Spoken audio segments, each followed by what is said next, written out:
The ring on your finger belongs to my mother." The words came from a man in a gray janitor's jacket, spoken so gently, the rooftop lounge went silent. A gust rattled the glass. The young CEO turned away, wiping her eyes.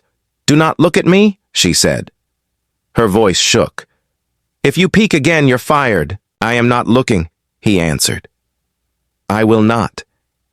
Then after a beat, that felt like a hand on a shoulder. "I am blind when you need me to be." Noah Reed was a single father, careful with his steps and his silence. The woman in white was Evelyn Carr, 26, the face of a billion-dollar company. Minutes before, she had been all steel. Now her mascara tracked the truth across her cheeks.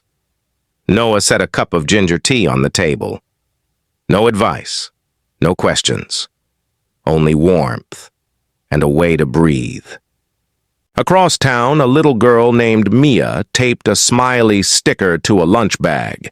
At the bottom of Noah's cleaning cart, an old charcoal scarf his late wife's kept its place like a soft anchor. He would carry it until he understood why that ring on Evelyn's hand felt like a door he had seen before.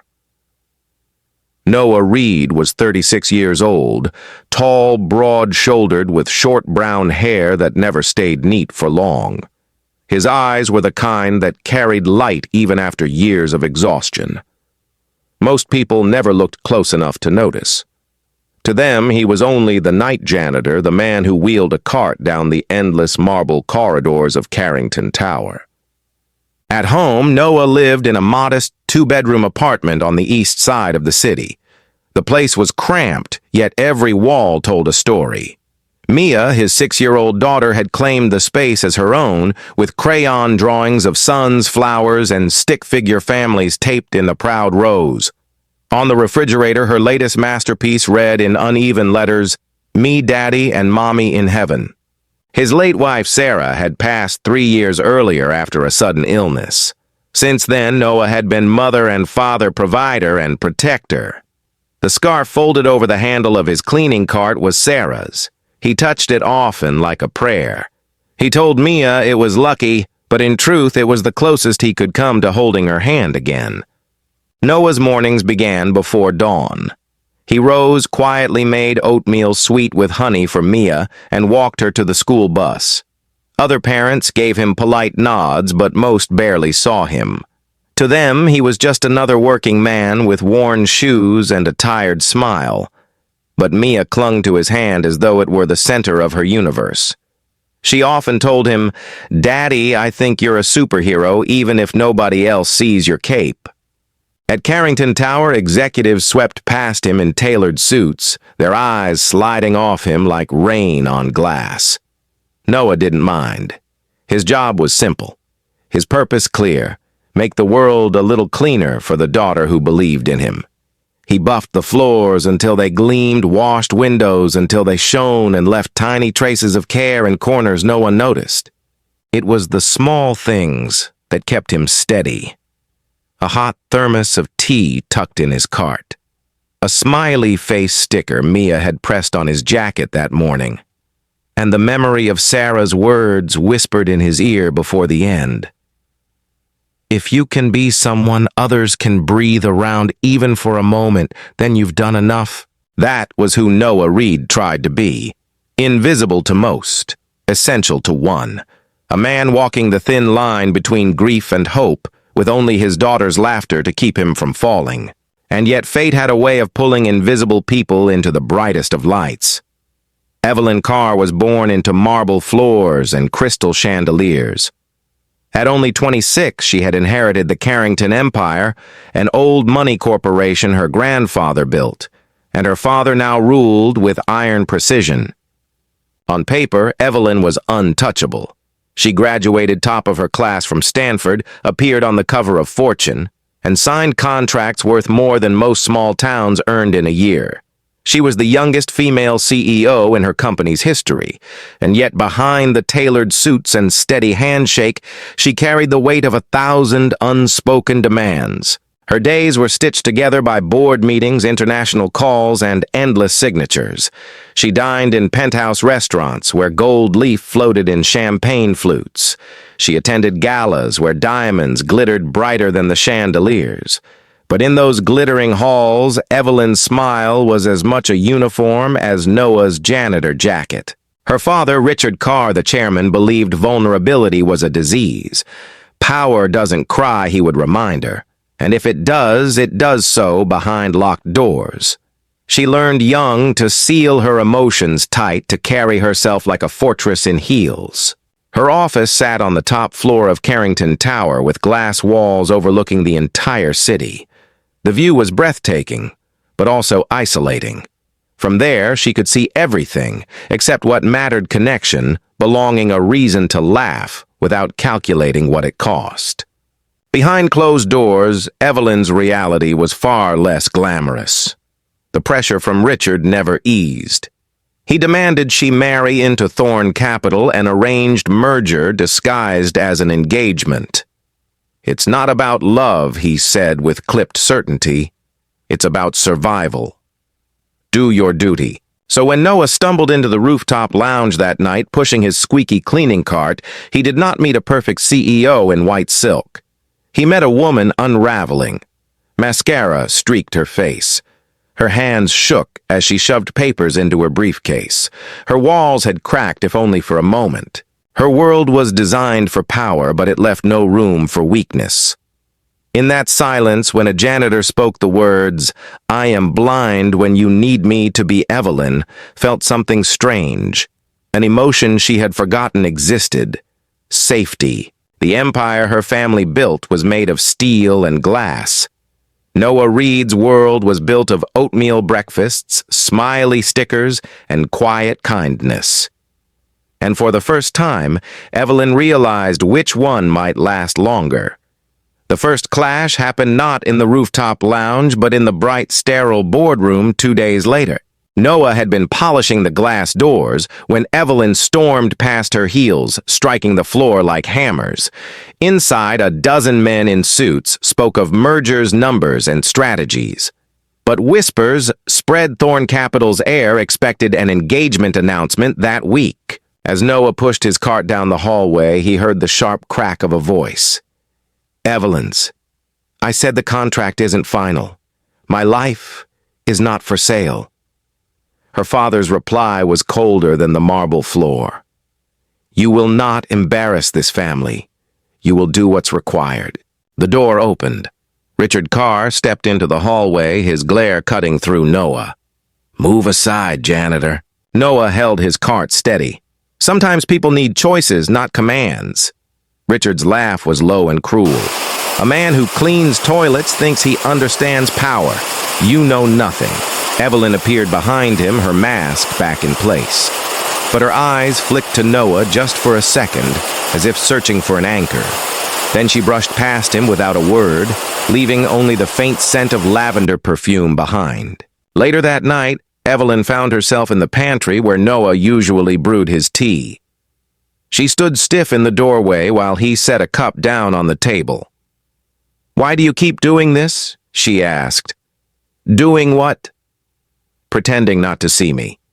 Her voice cracked, but she held her chin high. Noah stirred sugar into his own cup, because sometimes not looking is the kindest thing a person can do. The days that followed built a quiet rhythm. Evelyn stopped by the pantry late at night, escaping the boardroom battles. She spoke of numbers, contracts, and the suffocating weight of her father's expectations. Noah listened steady as stone, offering only silence and the occasional story about Mia. But peace never lasted long in the Carrington world. One evening, during a high-profile dinner with investors, Evelyn sat poised in a white dress, her diamond earrings glittering. Noah had been assigned to polish the windows of the private dining hall. He moved quietly, unnoticed, until one voice sliced the air. "Check the janitor," one executive sneered. "Men like him steal silverware when no one's looking." The laughter was sharp, merciless. Evelyn froze her hands, tightening around her glass. Noah turned his cart at his side, dignity intact. "I'm here to clean, not to take." he said evenly. But the accusation lingered in the air like poison. And then worse, the chairman himself gestured toward Noah's cart. "Search it. Now." The room fell silent. The executives leaned forward. A maid hurried over and pulled open the cart's compartments. Inside, beneath rags and bottles, something glinted. A ring. The investors gasped. Evelyn's breath caught in her throat. The ring was unmistakable, her mother's wedding band thought to have been lost years ago. She stared at Noah, her voice low and dangerous. "Why do you have this?" Every eye in the room turned to the janitor. The man who was invisible just minutes ago now stood at the center of the storm, accused and cornered. Noah froze, the ring glinting under the chandelier's cold light. His throat tightened, but his voice remained steady. "It was in my cart when I opened it tonight. I didn't put it there." The executives exchanged looks of disbelief. One muttered, "Thieves always deny." Another chuckled, "Imagine stealing from the Carr family under their own roof." Evelyn's chair scraped back. She snatched the ring with trembling fingers. For a moment, the mask of the CEO cracked, revealing something raw beneath. "This is my mother's ring," she whispered. "It disappeared the night she died." Her eyes blazed as she looked at Noah. "Tell me how you have it." Noah swallowed hard. His hands tightened around the handle of his cart, knuckles white. "Because I've seen it before, years ago, on the hand of the only woman who ever showed me kindness when I was a boy." The room went still. Even Richard Carr's face lost some of its granite certainty. Evelyn's voice faltered. "You expect me to believe that?" "I don't expect anything," Noah said. "But I remember the night as clearly as if it were yesterday. I was 10. My mother was gone, my father had left. I was hungry, cold, sitting outside this very tower. A woman in a cream-colored coat brought me food. She pressed a blanket into my hands and told me, 'Don't let anyone tell you that you're invisible.' She wore this ring, and I never forgot it." Evelyn's heart pounded. Her mother had been known for quiet acts of charity, but she had never spoken of helping a boy outside the tower. Still, Noah's words sliced too close to memory to dismiss. Richard Carr broke the silence with a scoff. "Stories, nothing more. My late wife's ring vanished years ago, and now this janitor spins fairy tales to save his job." But Evelyn studied Noah's face, the earnest pain etched into it. He wasn't pleading for mercy. He was remembering. Her voice shook. "My mother had that same blanket. I found it in the attic after her funeral. A gray scarf frayed at the edges." Noah slowly lifted the wool scarf from his cart, the one Sarah had given him years later, the one he carried everywhere. The threads were unmistakable. Gasps filled the dining room. Evelyn's eyes flooded. "It can't be." She pressed the ring to her palm as though it might burn her. Richard slammed a fist against the table. "Enough, he is nothing. A janitor. Do not disgrace your mother's memory with this nonsense." But Evelyn's voice cracked heavy with something she hadn't allowed herself to feel in years' hope. "If he's lying, then explain how he has her scarf. Explain why the ring ended up in his cart." No one answered. The room shifted uncomfortably. Investors whispered scandal thick in the air. For Noah, the world tilted. The woman who had saved him as a boy.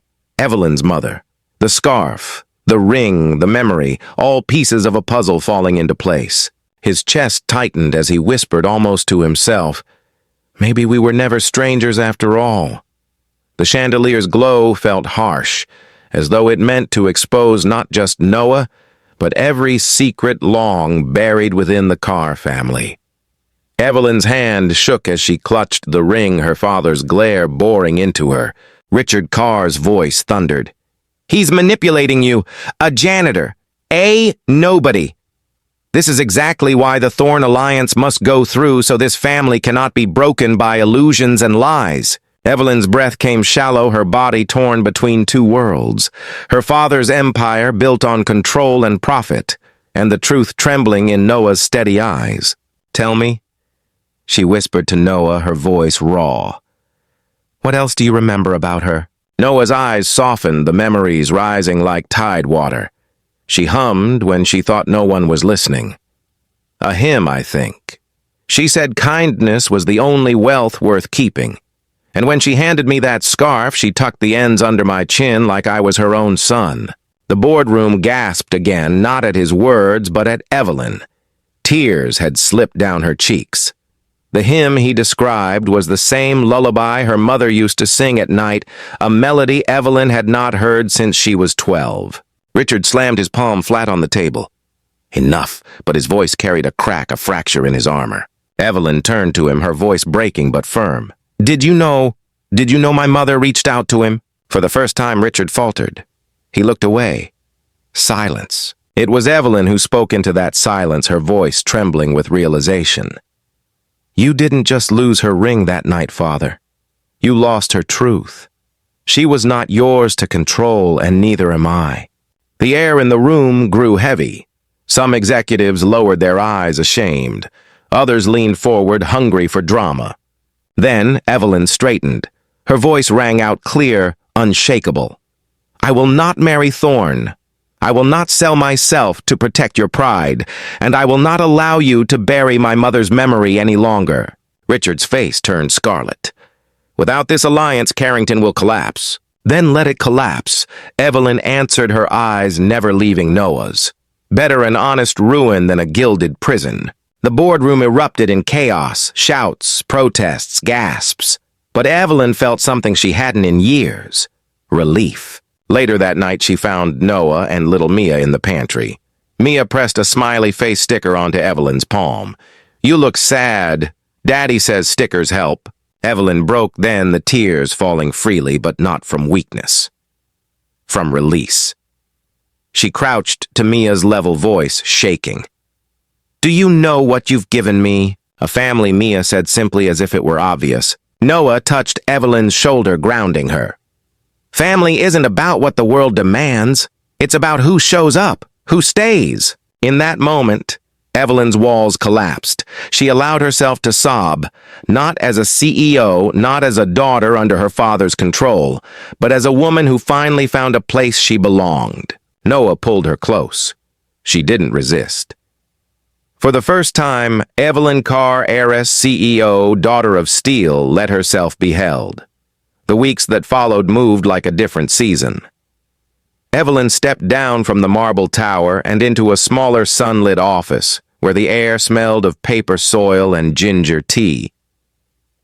With Noah's quiet strength and Mia's laughter filling the space, she began to build something her mother would have recognized, a foundation that gave, rather than took.